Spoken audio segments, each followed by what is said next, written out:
عورت کیا کرتی تھی کہ وہیں پر پیشاب پیخانہ کر کے یا وہاں کا ریت مٹی کھا کر کے زندہ رہ بھی جاتی اگر تو پھر بھی ان کی آنکھیں ٹھنڈی نہیں ہوتی، پھر بھی صبر نہیں آتا. یہ لوگ اس کو باہر نکالتے ہیں اور کیا کرتے ہیں کہ اس کا پورا چہرہ کالا کر لیا اور اس کو گدھے پر بٹھا لیا، بازو میں ایک تھیلا لٹکایا جس میں اونٹ کی مینگنیاں بھر دی، اور اس کے بعد اس سے کہتے ہیں کہ تو دونوں طرف کو اونٹنیاں مینگنی پھینکتی چلی جا. وہ مینگنیوں کو ادھر پھینکتی ہے اور ادھر پھینکتی چلی جاتی ہے. اور ایک اعلان کرنے والا یہ اعلان کرتا ہے، لوگوں دیکھ لو یہ وہ منحوس عورت ہے جس نے اپنے شوہر کو کھا لیا ہے. کتنا برا زمانہ تھا، مطلب شوہر مرا بیماری سے، تھوپ دیا گیا عورت کے سر پر.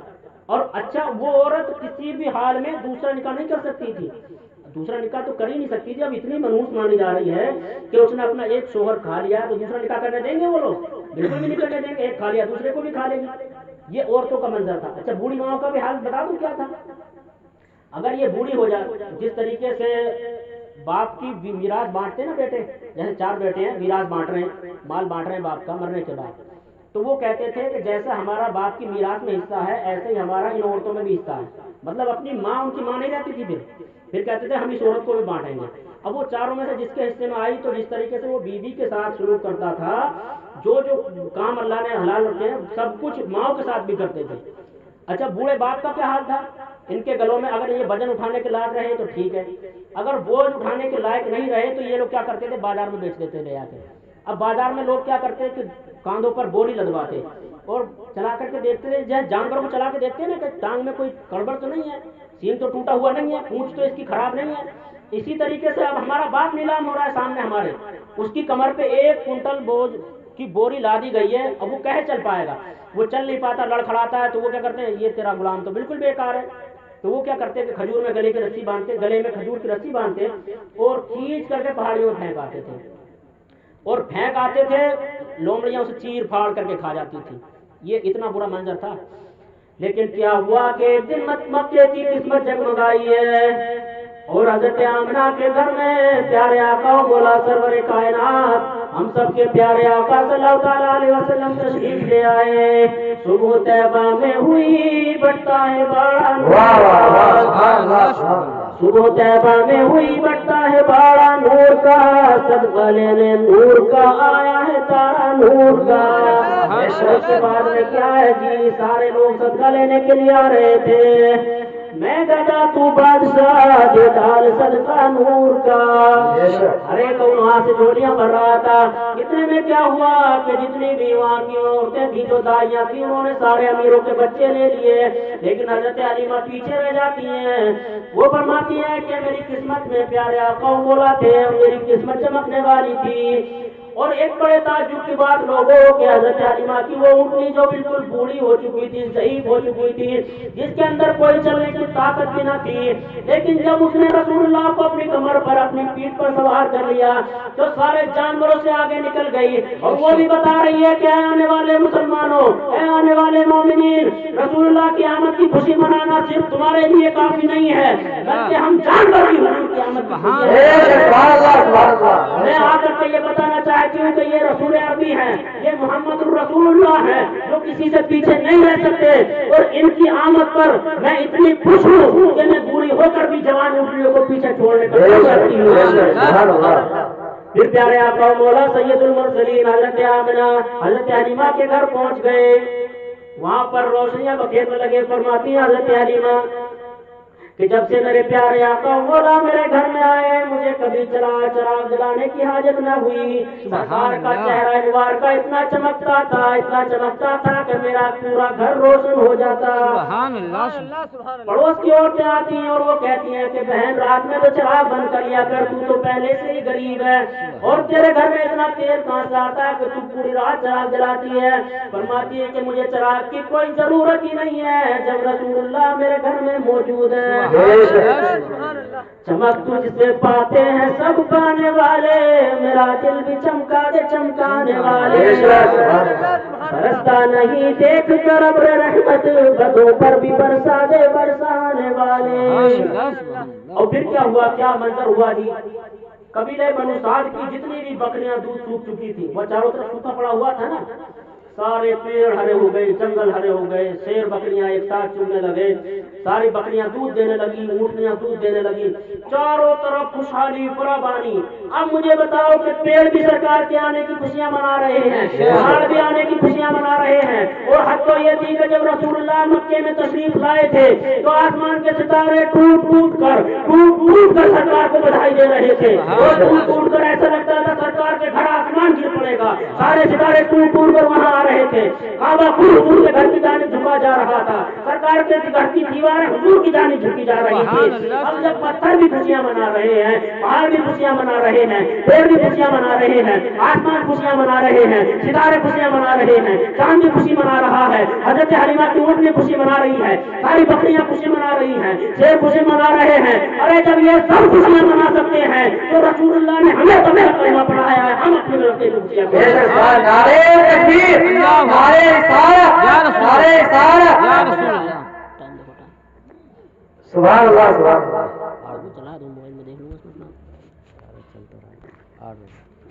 یہ ہے جی رسول اللہ۔ اچھا ایک اور بڑی پیاری روایت یہاں چلتا ہوا چلتا، قبیلہ بنو سعد کا، جیسے ہمارے یہاں آج بھی گاؤں میں کیا ہوتا ہے، جیسے گھر چھوٹے ہوتے ہیں، دھواں ہوتا ہے شام کے ٹائم میں، تو بچیاں کیا کرتی ہیں کہ اپنے چھوٹے بھائی کو لے کر کے ساری محلے کا ایک چوک ووک ہوتا ہے وہاں پہ آ جاتی ہیں۔ وہاں پر کیا تھا کہ ایک پاس میں ایک میدان پڑا ہوا تھا، ساری بچیاں کیا کرتی کہ اپنے اپنے بھائیوں کو گود میں لیتی اور لے کر کے اس میدان میں جمع ہو جاتی۔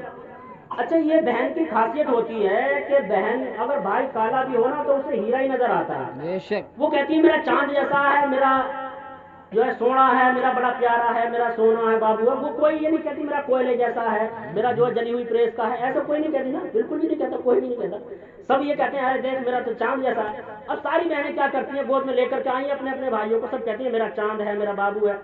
حضرت سیما رسول اللہ کی حضرت حلیمہ کی بیٹی ہیں جو حضور سے بہت بڑی ہیں کافی، وہ بھی حضور کو اٹھاتی ہیں کیونکہ دھوئیں کی تکلیف سرکار کو نہ ہو جائے، وہ بھی گود میں اٹھاتی ہیں اور وہ بھی اس میدان میں آ جاتی ہیں۔ اب جب ساری بہنیں کہہ رہی ہوتی ہیں میرا چاند ہے، میرا سونا ہے، میرا یہ ہے وہ ہے، تو حضرت حلیمہ کہتی تھی تم نے اپنے اپنے کی بات کر لی، ذرا اس کے بارے میں بتاؤ یہ کیسا ہے؟ کہتی بہن تو اپنے کی بات نہ کر لی تو سب کا ہی سردار نظر۔ یہ تو بچپنے کا حال ہے جی، بچپنے کا عالم ہے سمجھے۔ اور پھر کیا ہوا کہ بچے جو بیمار ہو جاتے تو عورتیں کیا کرتی پانی لے کر کے آتی، سرکار کا ہاتھ اس پانی میں ڈلواتی، اپنے بچے کو لے جا کر کے پلا دیتی تو بچے شفا پا جاتے ہیں۔ اب چونکہ بھیڑ زیادہ ہونے لگی تو حضرت حلیمہ نے کیا کیا، باہر ایک گڈھا کھودا اور گڈھا کھودنے کے بعد میں اس میں پانی بھر دیا اور اعلان کر دیا جس کسی کو شفا لینی ہو وہ اس گڈھے سے لے لے۔ سبحان اللہ۔ اس میں سرکار کا پاؤں مبارک ڈال دیا۔ اعلیٰ حضرت فرماتے ہیں، جب اعلیٰ حضرت کی نظر اس حدیث پر پڑی، فرماتے ہیں جن کے تلوؤں کا دوبن ہے آب حیات، وہ ہے جان مسیح ہمارا نبی۔ جن کے تلوؤں کا دوبن ہے آب حیات ہے وہ جان مسیحا ہمارا نبی۔ یہ شان ہے جی شرع آقا مولا سید المرسلین کی۔ اچھا ایک بس طویل حدیث تھوڑی سی بیان کرتے ہوئے بیان کر کے اور ختم کرتے ہیں جی۔ ابھی دم ہے سننے کے لائق ہے؟ کتنے لوگ سننا چاہتے ہیں ذرا؟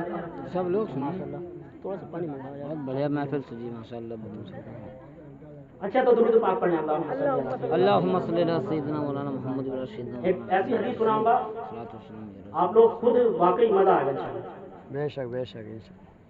ہم لوگ کیا سوچتے ہیں کہ مسجد یہ مرد ہمارے نماز پڑھنے جاتے ہیں مسجدوں میں تو یہ سلام پڑھ لیتے ہیں ادھر کھڑے ہو کے، مصطفیٰ جان رحمت پہ لاکھوں سلام، سب میں بز ہدایت پہ لاکھوں سلام، شہریار رم تاجدار حرم، نو بہار شفاعت پہ لاکھوں سلام، دور نزدیک کے سننے والے وہ کان، کان لالے کرامت پہ لاکھوں سلام، جس طرف اڑ گئی دم میں دم آ گیا اس نگاہ عنایت پہ لاکھوں سلام، کاش محشر میں جب ان کی آمد ہو اور بھیجے سب ان کی شوکت پہ لاکھوں سلام، اور ایسے وقت میں مجھ سے خدمت کے کچھ سی کہے ہاں رضا، مصطفیٰ جان رحمت پہ لاکھوں سلام۔ تو ہمارے مرد حضرات پڑھ لیتے ہیں لیکن بچیوں کو کبھی موقع ہی نہیں ملتا، اور ایسی دور رہنے کے بعد میں دین سے دوری کی بنا پر یہ بھی ایسی ہماری ماں اور بہنیں ڈھیٹ ہو گئی ہیں کہ انہیں توفیق بھی نہیں ہوتی پڑھنے کی۔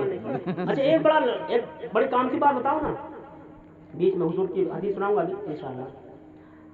عورتوں نے سوچ لیا کہ نماز جو ہے یہ مردوں پر فرض ہے، اور مردوں نے سوچ لیا کہ روزے عورتوں پر فرض ہے، ہم تو کام کریں بھیا میل میں بتا رہے ہم نہ کر پائیں گے، تو یہ کام کرتے ہیں جی میل میں، تو روزے جو ہیں عورتوں پر فرض ہیں، گھروں میں رہتی ہے نا یہ، اور یہ سوچتے ہیں کہ یہ نماز تو مردوں پر فرض ہے کیونکہ مسجد تو یہی جاتے ہیں تو ہم کائے پڑھیں، ہم پڑھیں گے نہیں۔ یہ بات محض غلط ہے۔ نماز جتنے اس میں اچھا اگر کہیں حق لینے کی بات آنی ہے، اسلام تھوڑا سا عورت کو نیچے کر دے، مرد کو آگے کر دے، تو کیا کہتی ہیں لو اسلام نے عورتوں کو دیا ہی کیا ہے، سب کچھ تو مردوں کو ہی دے دیا، ابے مردوں کو دے دیا، نماز دی ہے تمہیں، پڑھو نا نماز سے مقام بلند ہوتے ہیں، نماز اتنی پڑھو کہ آگے ہو جاؤ، تمام مرتبہ دیا ہوا ہے، روزے تمہیں دیے ہوئے ہیں، اچھا جو فرض روزے آتے ہیں رمضان کے وہ ایک نہیں رکھنے، اور 16 سیدوں کے روزے ہر بار رکھنے، کتنی عجیب بات ہے، ابے 16 سیدوں کے روزے نفل ہیں، فرض نہیں ہے، پہلی بات ان کا کوئی وجود بھی نہیں، کیونکہ اسے کوئی بھی عورت کئی بار ایسا پورا کر ہی نہیں سکتی، مثلا کسی عورت نے 16 سیدوں کے روزے رکھنے شروع کر دیے، اب جب 16 تاریخ آتی ہے جبھی اس کی بیچاری کی بالغ پہ تو فرض وہ روزہ رکھے گی، جب 16 تاریخ آتی ہے جبھی اس کی طبیعت خراب ہو لیتی ہے تو 16 تاریخ نکل گئی، اب کب رکھے گی، پھر اگلا مہینہ آیا، پھر کبھی طبیعت خراب ہو گئی، پھر 16 تاریخ آگے بڑھ گئی، پتہ لگا کہ وہ 16 کے انتظار میں قبر میں پہنچ گئی، اس کے 16 روزے ہی پورے نہیں ہو پائے، اس لیے جو ہے اس طریقے کی شروعات نہ کی جائے، ٹھنڈا نہیں منگانا، نارمل منگانا، سمجھ میں آیا۔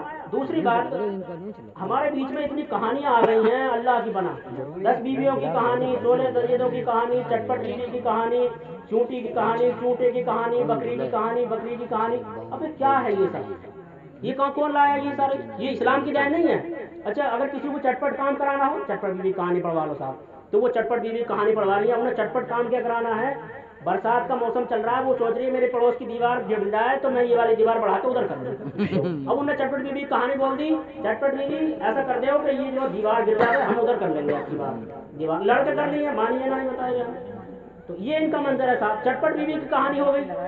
اس کے بعد میں اگر کسی کو جو ہے شادی کروانی ہے وہ 16 سیدوں کو روزے رکھنا شروع کر دیتی ہے، کوئی جو ہے جناب سیدہ کی کہانی پڑھوا رہی ہے، کوئی 10 بیویوں کی کہانی پڑھوا رہی ہے۔ ابھی ایک کتاب آئی ہے 10 بیویوں کی سچی کہانی، وہ ایک اہل سنت والجماعت کے ہمارے عالم نے لکھی ہے، وہ کہانی صرف ٹھیک ہے، اس میں 10 بیویوں کی روایت کے ساتھ حدیث بیان کی گئی ہے، وہ والی کتاب خریدیں، وہ پڑھوائیں اپنے گھروں میں۔ اگر آپ کو کسی کو کوئی مراد مانگنی ہے تو آپ یہ کہیں کہ اے پاک پروردگار عالم، اور حضرت فاطمہ الزہرا کی طرف لو لگائیں، میں خواتین کے لیے بتا رہا ہوں، حضرت فاطمہ کی طرف لو لگائیں اور کہیں کہ یا فاطمہ الزہرا اگر میرا یہ کام بن گیا، میرا بیٹا بیمار ہے، یہ ٹھیک ہو گیا، یا میری بیٹی کا اچھا رشتہ آ گیا، یا مجھ پہ بیٹیاں ہیں بیٹا ہو گیا، تو میں آپ کے نام کا ایک روزہ رکھوں گی، اور بالکل پکا عہد کر لیں۔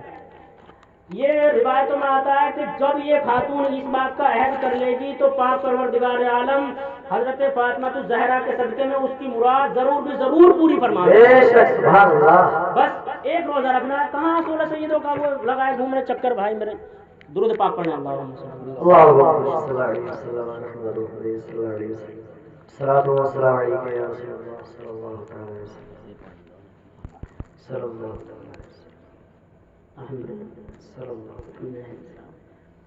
تو یہ بہت اچھی طریقے سے یاد رکھیں کہ یہ پڑھیں۔ اچھا ایک میں بہت بہترین بات بتا رہا ہوں آپ کو، اللہ کے پیارے محبوب علیہ الصلوۃ والسلام نے اعلان فرما دیا ہے مدینے کے انصار میں ان قریب مکہ آنے والا ہوں، مدینہ شریف آنے والا ہوں ہجرت کرنے کے لیے۔ مدینے کی بچیاں روز کیا کرتی ہیں کہ باہر نکل کے کھڑی ہو جاتی ہیں مدینے کی سرحد پر، اور پیارے آقا صلی اللہ تعالیٰ علیہ وسلم کی یاد میں ترانے گنگناتی ہیں، حضور کی آمد پر ترانے گنگناتی ہیں، لیکن حضور کی سواری نہیں آئی۔ پھر وہ یہ کیا کرتے ہیں، دوپہر تک انتظار کرتے ہیں، تھک جاتے ہیں، پھر واپس چلے جاتے ہیں۔ ایک دن کیا ہوا کہ سارے مدینے کے مرد عورت بچے بچیاں باہر کھڑے ہو کر سرکار کا انتظار کر رہے تھے، سواری نہیں آئی تو حضور واپس تشریف، سارے مدینے والے واپس تشریف لے گئے۔ اتنے میں کیا ہوا کہ سرکار کی جو مدینے کی سرحد پر ایک یہودی رہتا تھا، جب حضور کی سواری کی گرد اڑتی ہوئی دیکھی، اس نے کہا کہ جب اس نے حضور کی سواری کو آنا دیکھا تو اس سے رہا نہ گیا، اور اس نے زور سے آواز مار کے کہا ہے مدینے کے مسلمانوں مبارک ہو، جس کا آپ کو انتظار تھا وہ گھڑی آ گئی ہے، یعنی وہ سید المرسلین تشریف لے آئے ہیں۔ اتنا تھا سارے مدینے کے مسلمان امڑ پڑے اور سارے باہر آ کر کے کھڑے ہو گئے، اور سب نے حضور کو دیکھ کر کے جو یہ جاندار استقبال کیا ہے۔ مدینے کی بچیاں پڑھ رہی ہیں طلع البدر علینا من ثنیۃ الوداع مدد الشکر علینا ما دعا للہ داعی، اے پاک پروردگار عالم تیرا شکر ادا کرنا ہم پر واجب ہو گیا ہے۔ اے لوگوں جو ہمیں ہدایت کی طرف بلانے والا ہے، آج وہ خود ہماری جانب آ رہا ہے، اور ہم پر اسی بات کے لیے اللہ تعالیٰ کا شکر ادا کرنا واجب ہو گیا ہے۔ یہ مدینے کی بچیاں کھڑے ہو کر کے پڑھ رہی تھی، ارے جب مدینے کی بچیاں حضور کی آمد میں ترانے پڑھ سکتی ہیں تو آج کی بچی حضور کی آمد میں یہ کیوں نہیں پڑھ سکتی؟ آپ کا تشریف لانا، آپ کا تشریف لانا، وقت بھی کتنا سہانا، ہورے گاتی کی ترانہ، جگمگا اٹھا زمانہ، ہورے گاتی کی ترانہ، یا نبی سلام علیکہ، یا رسول سلام علیکہ۔ ارے جب مدینے کی بچیاں سرکار کی آمد پر ترانے گنگنا سکتی ہیں تو آج ہماری بچی بھی مصطفیٰ جان رحمت اللہ کو سلام گنگنا سکتی ہے۔ اور جان کر کافی سہارا لے لیا ہے در تمہارا، جان کر کافی سہارا لے لیا ہے در تمہارا۔ یا رسول اللہ صلی اللہ تعالیٰ علیہ وسلم، آپ ایسے ہاشم ہیں، آپ وہ قریشی ہیں، آپ کا وہ مقام ہے، آپ خدا کے حبیب ہیں، آپ جود و نوال کے پیکر ہیں۔ ہم بھی ان اوصاف کے ساتھ رسول اللہ کو یاد کر سکتے ہیں جب مدینے والے سرکار کی آمد پر خوشیاں منا سکتے ہیں، سرکار کی آمد پر خوب خوشیاں منا سکتے ہیں۔ اچھا ایک بڑا منظر ہو گیا یہاں پر، کیا منظر ہوا جی؟ ہوا یہ کہ ایک صحابی ہے حضرت سلمان فارسی، تقریباً 125 یا 120 سال کی ان کی عمر ہوئی ہے، بڑی لمبی عمر۔ تو یہ حق کی تلاش میں نکلے تھے۔ حق کی تلاش سمجھتے ہیں نا، حق کا راستہ کون سا، اس تلاش میں نکلے۔ پہلے یہ ایک یہودی کے بارگاہ میں رہے جو پادری تھا، اور پادری کا مطلب یہ ہوتا ہے ان کے دھرم گرو ہوتے ہیں، تو وہ عیسیٰ علیہ السلام کو نظر تھا تو بارے میں اسے پتہ چلا نہیں تھا۔ اس شخص نے حق کی تلاش میں یہودی کی لمبے دنوں تک خدمت کی۔ خدمت کرنے کے بعد میں کیا ہوا کہ حضرت سلمان فارسی کا انتقال ہونے لگا۔ دیکھو جدھر بٹھا لو یا پیار سے تھوڑا سن لو۔ جب اس کا انتقال ہونے لگا یہودی کا، آ جاؤ اوپر، آ جاؤ، آپ بھی اوپر آ جاؤ، نیچے میں بیٹھو، آ جاؤ بیٹا اوپر بیٹھ جاؤ۔ جب یہودی کا انتقال ہونے لگا تو اس نے کہا کہ اے سلمان، میں دنیا سے رخصت ہونے والا ہوں، لیکن میں تیرے لیے اور تو کچھ نہیں کر سکتا، صرف میں تجھے ایک یہ حق کا راستہ بتا دیتا ہوں کہ عنقریب یثرب میں، یثرب یعنی پہلے مدینہ یثرب تھا، یثرب میں عنقریب نبی آخر الزماں تشریف لانے والے ہیں، اور تو اس جگہ پہنچ جا اور تاکہ پاک پروردگار عالم تجھے حق کا راستہ عطا فرمائے۔ فرماتے ہیں کہ ایک قافلہ جانے والا تھا، میں اس کے ساتھ جانے لگا، لیکن ان لوگوں نے کیا کیا کہ میرے ساتھ بدسلوکی کی اور مجھے پکڑ کے ظلمن لے جا کر کے وہاں مدینے میں بیچ دیا۔ لیکن یہ ان کا میرے اوپر احسان تھا کہ انہوں نے مجھے دوسری جگہ لے جا کر نہیں بیچا، بیچا بھی تو بیچا مدینے میں۔ سبحان اللہ، سبحان اللہ۔ اب مدینے پہنچ گئے جی، لیکن یہودی کے غلام ہیں، یہودی نے خرید لیا انہیں۔ فرماتے ہیں کہ میں ایک دن کھجور پہ چڑھا ہوا یہودی کے باغ میں کھجوریں توڑ رہا تھا، لیکن میرے دماغ میں ہر وقت وہ سوال چلتا رہتا تھا کہ پادری نے کہا تھا نبی آخر الزمان آنے والے ہیں، نبی آخر الزمان تشریف لانے والے ہیں، دل کام میں نہیں لگتا تھا، میرا دل و دماغ ادھر لگا رہتا تھا۔ ایسا وقت آیا کہ ایک دن اچانک میں کھجور کے اوپر چڑھا ہوا تھا اور کھجوریں توڑ رہا تھا، میرے کانوں میں جو یہ صدائیں آئیں، طلع البدر علینا من ثنیۃ الوداع وجب الشکر علینا ما دعا للہ داعی۔ اے لوگوں، سنا کی گھاٹیوں سے ہم پر چاند طلوع ہو گیا ہے، اللہ تعالیٰ کا شکر ادا کرنا ہمارے اوپر واجب ہے، کیونکہ جو ہدایت کی طرف بلانے والا ہے وہ ہماری طرف آ رہا ہے۔ فرماتے ہیں حضرت سلمان فارسی، اتنا سننا تھا مجھ سے رہا نہ گیا، میں نے پیر سے چھلانگ مار دی اور میں رسول اللہ کی جانب بھاگنے لگا، لیکن یہودیوں کو لگا کہ غلام بھاگ رہا ہے۔ اس یہودی نے جلدی سے مجھے پکڑا، میں نے کہا کہ سن میں بھگوڑا غلام نہیں ہوں، میں بھاگ نہیں رہا، میں جسمی اعتبار سے تیرا غلام ہوں، لیکن یہ دل کسی اور ہی کا غلام بنا ہوا ہے، مجھے جانے دے، مجھے نہ روک۔ فرماتے ہیں حضرت سلمان فارسی کہ میں جب وہاں پہنچا تو دیکھا کہ ایک بہت بڑا صحابہ اکرام کا ضم غفیر ہے، بہت بڑا جھوٹ لگا ہوا ہے، لوگ چاروں طرف سے گھیرے ہوئے ہیں۔ فرماتے ہیں کہ میں صدقے کی نیت سے کچھ کھجوریں لے گیا تھا، کیونکہ اس پادری نے مجھے 3 نشانیاں بتائی تھی، اس نبی آخر الزمان کی 3 نشانیاں ہوں گی۔ ایک نشانی یہ ہوگی کہ وہ صدقہ کبھی نہیں لے گا، دوسری نشانی یہ ہوگی کہ تحفے کو کبھی منع نہیں کرے گا، اور تیسری نشانی یہ ہوگی کہ ان کی پیٹھ کے پیچھے دونوں کاندھوں کے بیچ میں ختم نبوت ہوگی، نور نبوت ہوگی۔ فرماتے ہیں کہ میں صدقے کی نیت سے کچھ کھجوریں لے گیا اور میں نے حضور کی بارگاہ میں پیش کر دی، اور میں نے عرض کیا یا رسول اللہ یہ کھجور میری طرف سے قبول فرما لیں۔ میں نے اپنی زبان سے یہ نہیں کہا کہ یہ صدقے کی ہیں یا تحفے کی ہیں، بس میں نے دل میں نیت کر لی کہ یہ جو کھجوریں ہیں وہ صدقے کی ہیں۔ میرے آقا کا کیا علم اور علم غیب پر ذرا ملاحظہ فرمائے منظر۔ فرماتے ہیں کہ میں نے جو کھجوریں پیش کی، سرکار نے فرمایا کہ ہم صدقہ قبول نہیں کرتے۔ کیا منظر تھا بتایا نہیں صحابی نے، لیکن سرکار فرماتے ہیں کہ ہم صدقہ نہیں لیتے۔ آپ فرماتے ہیں کہ میں نے ان کھجوروں کو جس طرح بھی جو بھی دفعہ رفع کیا کر دیا، اس کے بعد 8 روز کے بعد میں پھر گیا اور اب کی بار میں جو کھجوریں لے لے کر کے گیا تھا وہ میں نے نیت یہ کر لی کہ یہ میری طرف سے سرکار کے لیے تحفہ ہے. حضور کی بارگاہ میں لے جا کر کے جو میں نے کھجوریں پیش کی ہیں سرکار نے بخوبی قبول فرمائی اور شکر لکم فرمایا اور اب میرا شکریہ بھی ادا کیا. میں سمجھ گیا کہ دو نشانیاں پوری ہو گئی ہیں. ایک وہ نشانی جو پادری نے کہا تھا کہ نبی آخر الزمان جو آئیں گے وہ صدقہ قبول نہیں کریں گے, اور ایک دوسری نشانی ہے کہ وہ نبی جو ہوں گے وہ تحفے کو کبھی نہیں ٹھکرائیں گے. دونوں نشانیاں پوری ہو گئی. اب بس تیسری نشانی کا پورا ہونا باقی تھا. میں اسی جستجو میں رہتا کہ اب کی بار جاؤں گا تو سرکار کی مہر نبوت اب کی بار ضرور دیکھ کر کے آؤں گا. ہونا کیا تھا کہ میرا مقدر جاگ اٹھا. میں یہودی کے پیڑ پر چڑھا ہوا کھجور کے پیڑ پر چڑھا ہوا کھجوریں توڑ رہا تھا, لیکن میرا نصیبہ ادھر زور مار رہا تھا کہ میرے پیارے آقا مولا اپنے قدموں پر چل کر میرے باغ میں خود ہی تشریف لے آئے. ماشاء اللہ. ایک اور بڑا کام ہونے والا ہے یہاں پر. فرماتے ہیں کہ جب اللہ کے پیارے حبیب صلی اللہ تعالیٰ علیہ وسلم میرے باغ میں تشریف لے آئے تو فرماتے ہیں میرا دل یہ چاہ رہا تھا کہ کوئی ایسا میرے پیارے آقا صلی اللہ تعالیٰ علیہ وسلم مجھ سے مسکرا کر تبسم فرما کر باتیں کر رہے تھے, لیکن میرا دل یہ کر رہا تھا کہ یار ابھی تیسری نشانی پورا ہونا باقی رہ گئی ہے. کوئی ہوا کا جھونکا آئے اور سرکار کی چادر کو اڑا دے, کیونکہ اس زمانے میں یہ کرتے پاجامے کا رواج نہیں تھا. سرکار نے اس طریقے سے چادر اوڑھی ہوئی تھی جس کے نیچے یہ مہر نبوت ڈھکی ہوئی تھی. فرماتے ہیں کہ میرا یہ دل چاہتا تھا کہ ہوا کا کوئی جھونکا آ جائے اور سرکار کی پیٹھ سے اس چادر کو اڑا دے. اتنا میں سوچ ہی پایا تھا سرکار نے اپنی چادر کو یوں ہٹایا اور فرمایا کہ لے اس پادری نے جو فرمایا تھا دیکھ لے آ کر کے یہ نہیں. سرکار کی آمد, سرکار کی آمد. مولانا عامر صاحب زندہ باد, زندہ باد. اس پادری نے جو کہا تھا نا میں دیکھ لے آ کر کے یہ رہی تیری مہر نبوت. جب اتنا سننا تھا فرماتے ہیں یا رسول اللہ میرا آزمانا مقصد نہیں تھا. میرے پیارے آقا دل تو آپ کے چہروں کو دیکھ کر مچل گیا تھا. آپ کا چہرہ وہ چہرہ ہے جو میں نے پوری دنیا میں نہیں دیکھا. سرکار آپ کی وہ مثال ہے جو پوری دنیا میں نہیں ملتی, لیکن بس اپنے دل کو عزم بخشنے کے لیے اس پختہ ارادے کے لیے میں یہ دیکھنا چاہتا تھا کہ سرکار کی مہر نبوت دیکھنے کے لیے مل جائے. تینوں نشانیاں پوری ہو جائیں گی پھر میں کلمہ پڑھ کے مسلمان ہو جاؤں گا. سرکار میں آپ کے قدموں میں بیٹھا ہوا حضور میری خطا معاف کر دی جائے. اس کے بعد میں سرکار نے تبسم فرمایا اور سینے سے لگا لیا, کہا سلمان تو میرا ہی ہے, آج سلمان تو میرا ہی ہے. وہ دسوں جن کو